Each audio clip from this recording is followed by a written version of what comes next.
ألا كل ما هو آت قريب وللأرض من كل حي نصيب وللناس حب لطول البقاء.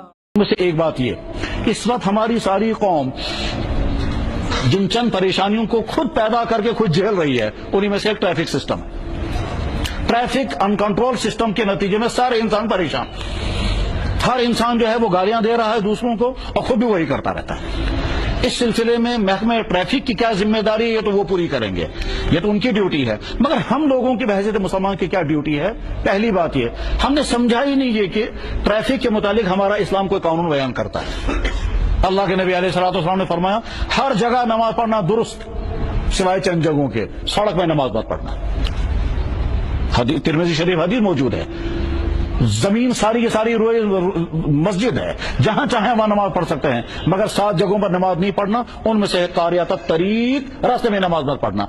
جو نبی راستے میں نماز پڑھنے کی اجازت نہ دے، وہ نبی راستے میں ریڑھی لگانے کی، راستے میں گاڑیاں کھڑی کرنے کی، راستے میں بیٹھنے کی، راستے میں جلسہ کرنے کی، راستوں میں فنکشن منانے کی کیسے اجازت دے سکتا ہے؟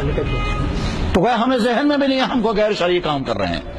اس لیے ہم سمجھیں کہ راستوں کا غلط استعمال غیر شرعی ہے۔ راستوں کا غلط استعمال کیا کیا ہوتا ہے؟ راستوں میں گاڑی کھڑی کرنا، راستوں میں دکانیں لگانا، راستوں کے اندر فنکشن کرنا، راستوں کے اندر کھیلنا، راستوں کے اندر میٹیریل ڈالنا، چاہے وہ کنسٹرکشن کا میٹیریل کچھ اور، راستوں کے اندر کرکٹیں کھیلنا، یہ سارا کا سارا اسلام کے خلاف ہے۔ اسلام یہ کہتا ہے کہ اللہ کے نبی علیہ السلام نے فرمایا ایاکم والجلوس فی الطرقات، خبردار راستوں میں مت بیٹھنا۔ ایاکم والجلوس فی الطرقات، بخاری میں حدیث، خبردار راستوں میں مت بیٹھنا۔ صحابہ چونک گئے، حضور فرما رہے خبردار راستوں میں مت بیٹھنا، ڈراتے ہوئے آپ نے فرمایا، بالکل ایسے ہی جیسے ہی کہیں گے خبردار آگ سے بچ کر کے رہنا، ٹھیک ہے؟ تو اسی طرح سے آپ نے فرمایا ایاکم، خبردار راستوں میں مت بیٹھنا۔ صحابہ نے عرض کیا یا رسول اللہ کبھی مجبوری ہوتی ہے بیٹھنے کی؟ آپ نے فرمایا اگر راستوں میں بیٹھنا ہی مجبوری ہے تو راستے کا حق ادا کرنا۔ عرض کیا حضرت راستے کا حق کیا ہے؟ فرمایا گزرنے والوں کے لیے رکاوٹ مت بننا۔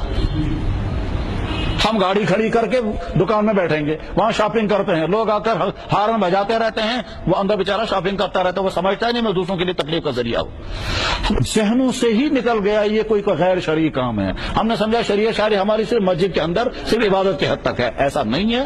اسلام مکمل دین، زندگی کے تمام شعبوں کے متعلق مکمل گائیڈ کرنے والا دین ہے۔ تو اس لیے ہم راستوں کے غلط استعمال سے بچیں گے، اور جو آدمی جس طرح سے راستے کا غلط استعمال کر رہا ہے وہ سمجھے کہ میں گناہ کر رہا ہوں، مجھے چاہیے کہ اس سے اپنے آپ کی اصلاح کروں، چاہے گاڑیوں والے چلا رہے ہوں، چاہے جنرل ٹرانسپورٹ والے چلا رہے ہوں۔ جنرل ٹرانسپورٹ کے لیے اصول یہ ہے اڈے سے چل کر اڈے پر پہنچو، راستے میں کہیں مت رکو۔ اب یہ جو میٹاڈور والا ہر 10 قدم کے بعد رکتا ہے، پھر سواریاں لیتا اور اتارتا ہے، اور اس کے نتیجے میں چلنے والوں کو جو تکلیف ہوتی ہے اور ٹریفک جام جو ہوتا ہے، وہ سمجھتا ہے نہیں یہ کو میں گناہ کر رہا ہوں۔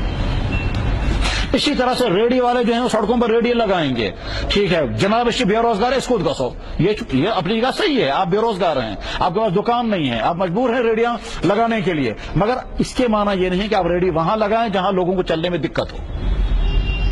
کتابوں میں تو یہاں تک لکھا ہے جو گاڑیوں کے لیے راستے ہیں ان میں پیدل مت چلنا، اور جو پیدل چلنے کے لیے راستے ہیں ان میں گاڑیاں مت چلانا، اور جو بیٹھنے کی جگہ ہیں وہاں گاڑیاں کھڑی مت کرنا، کتابیں یہاں تک لکھا ہوا۔